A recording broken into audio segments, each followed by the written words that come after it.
दोस्तों, कुछ मकामा ऐसे होते हैं जहां लोग जाते हुए भी खौफजदा हो जाते हैं, चाहे फिर वहां कोई जिन रहता हो या ना रहता हो। ऐसे मकामा की कहानियां ही लोगों को खौफ में डालने के लिए काफ़ी होती हैं। ये कहानी एक ऐसी ही जगह की है जो इंडिया में मौजूद है दोस्तों। इंडिया के कैपिटल दिल्ली में एक जगह है कैरोल बाग। इस जगह के साथ एक घर बना हुआ है, एक सुनसान घर जो पिछले कई 100 सालों से वीरान पड़ा हुआ है। लोग इसे भूली भटियारी का महल कहते हैं। एक ऐसी जगह जिसको इंडिया की 100 तरीन जगहों में से एक माना जाता है। हकीकत कुछ भी हो, यह जगह एक खौफ की अलामत बन चुकी है। वैसे ये कोई इतना बड़ा घर नहीं है कि इसे महल कहा जाए। इसके अंदर एक बड़ा सा रेक्टेंगल सहन बना हुआ है। इस सहन के कोनों पर छोटे छोटे कमरे बने हुए हैं।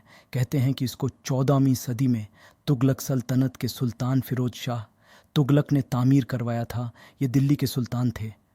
फिरोज शाह को शिकार करने का बहुत शौक़ था और इसने अपने लिए कुछ आराम गाहें तामीर करवाई थी जहां यह आराम कर सके और फिर शिकार करने जा सके। भूली भटियारी का महल भी उन्हीं आराम गांव में से एक था। लेकिन दोस्तों, इस जगह का नाम काफ़ी अजीब है। भूली भटियारी का महल, ये नाम कैसे पड़ा? इसके मुतालिक भी तरह तरह की कहानियाँ मशहूर हैं।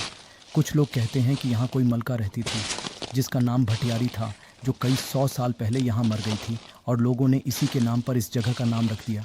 कहानी मशहूर है कि इस मलका की मौत अपने बच्चों के साथ यहाँ हुई थी और इनकी लाशें भी यहाँ से नहीं मिली थी, और तभी से इस जगह जिन्नात आकर बस गए और लोगों को इस जगह से खौफ आने लगा। कुछ लोग कहते हैं कि एक बुज़ुर्ग बू अली बख्तियारी यहाँ रहते थे और इनका नाम चेंज होते होते इस जगह का नाम भूली भटियारी पड़ गया। और कुछ लोग कहते हैं कि उस दौर में एक कबीला होता था जिसका नाम भटियार ट्राइब था। इस कबीले की एक औरत रास्ता भटक कर इस जगह पहुँच गई और यहाँ मारी गई, और इसी के नाम पर इस जगह का नाम रखा गया है। बहरहाल, ये पहेली तो आज तक हल नहीं हो सकी, लेकिन यह जगह आज एक खौफ की अलामत बन चुकी है। दोस्तों, कहा जाता है कि इंडियन हुकूमत ने जिस भी सिक्योरिटी गार्ड को इस जगह रखा, वो इस जगह को छोड़कर भाग जाता था।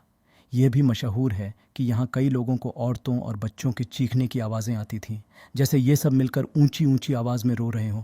इन सब बातों की वजह से ये मशहूर हो गया कि यह वीरान जगह पिछले कई 100 सालों से जिन्नात का ठिकाना बन गई है।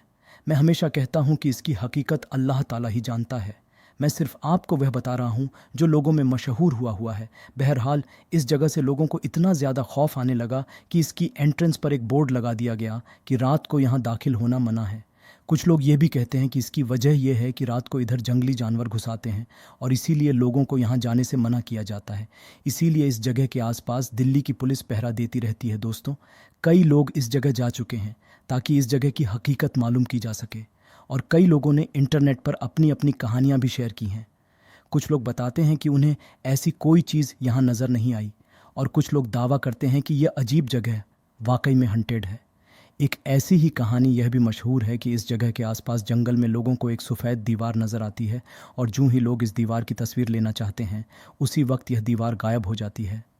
खैर दोस्तों, ऐसी कहानियों में सच्चाई कितनी है यह मैं नहीं जानता, लेकिन भूली भटियारी का महल की यह कहानी है काफ़ी ज़्यादा इंटरेस्टिंग दोस्तों।